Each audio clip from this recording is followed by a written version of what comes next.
Hi, my name is Rod Cusic. I'm an artist engineer and we're in my studio at night. A lot of work happens in here at night because of the phosphorescent and fluorescent paints that I use. I would like to take you on a little tour of my studio and then give you some more detail on the two active image galleries that I'm working on. First of all, in the past, my work was, I'm talking about from the time I was a teenager until about 2010, all of my activity was focused on figure, landscape, type impressionism, and I started to adapt it to the phosphorescence, but sort of as a follow-on. My second category of activity, once again, this is active, this is my current body of work, is called Patriotic Expressionism. And Expressionism because these figures of the American eagle, which is the national bird, are being infused with human expressions about the time that each of the titles of the paintings refers to. The very first painting in the list up here in the top left is the title is Declaring Independence. This is when the July 4th in 1776, we declared independence against the British, which was the current superpower at the time, and they declared war on us. So we went to war, and there was certainly fear and anger and all kinds of concern, other resolve that would be included.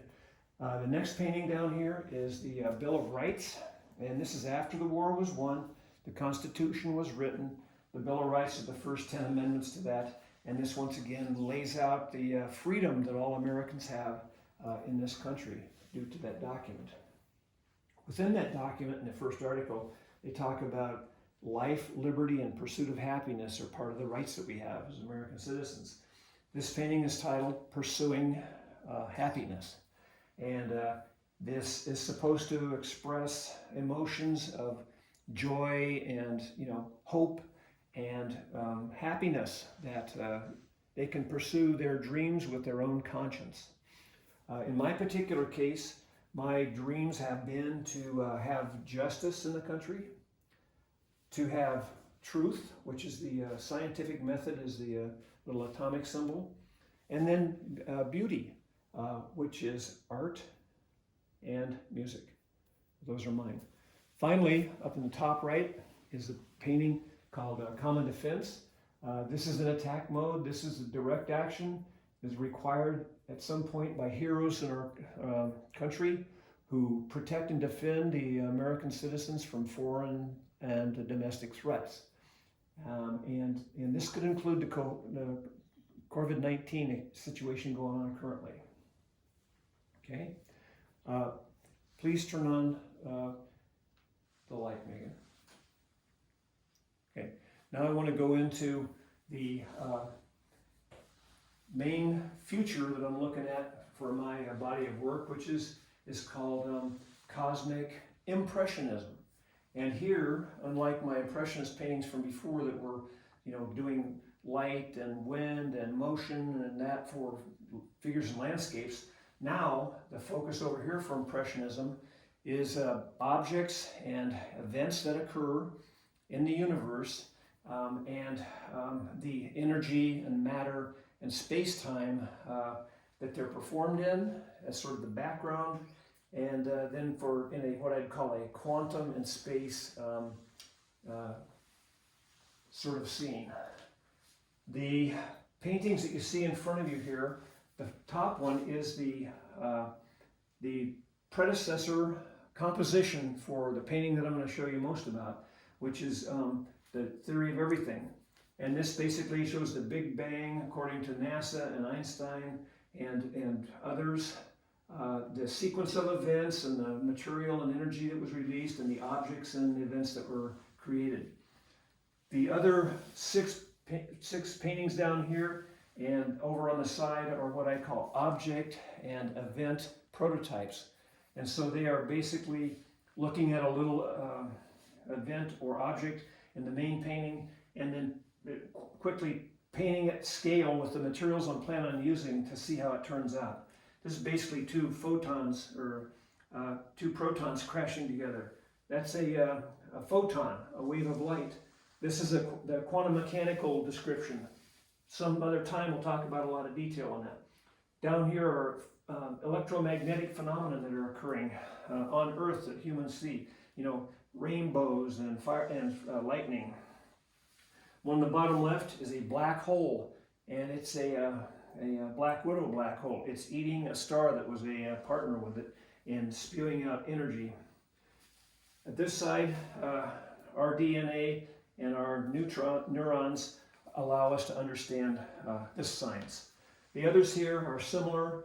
Once again, quantum mechanics, our sun bending a light wave due to gravity, a pulsar, very nasty object, rotates at about 2,000 rotations per second. These are two black holes, a binary that are near each other and collide, generating a huge magnetic, gravitational wave. Supermassive black hole, like the result of a quasar. And then finally, the first cut at the Milky Way galaxy that has a black hole at its center and used to be an active galactic nucleus. Finally, my benchmark painting is this one, which is where I plan to go in the future with larger paintings, is this kind of scale and objectivity. And this is basically I'll just give you a quick description of sort of the process. This is a Fibonacci spiral, and the Big Bang occurred right here, and then space and time both were generated but also had an angular momentum to them, so that's why it spirals like this. So as you go this way, that's time, and as the thing expands, it's space. So space and time are growing as you go around. These are subatomic particles all the way to atoms that create gas, hydrogen gas for nuclei that is basically a nursery for stars. These are different types of protostars. These are the different types of stars from very large and hot, you know, superstar, rock stars, they live hard and die young, all the way down to the ones that live for 1 trillion years. And then what happens to these is they generate into galaxies, including our Milky Way galaxy. There are supernovas that occur. Some result in black holes, some in neutron stars, and lots of other things. So this basically describes the structure and evolution of the universe. This is about the 14 billion year point. And up in here, galaxies are coalescing and collecting and cluttering into an uncertain future. There's a lot of debate about that right now, and some of the future paintings will include those topics. That's all I have. Thank you for attending, and what I will do is first shut down the light, Megan, please.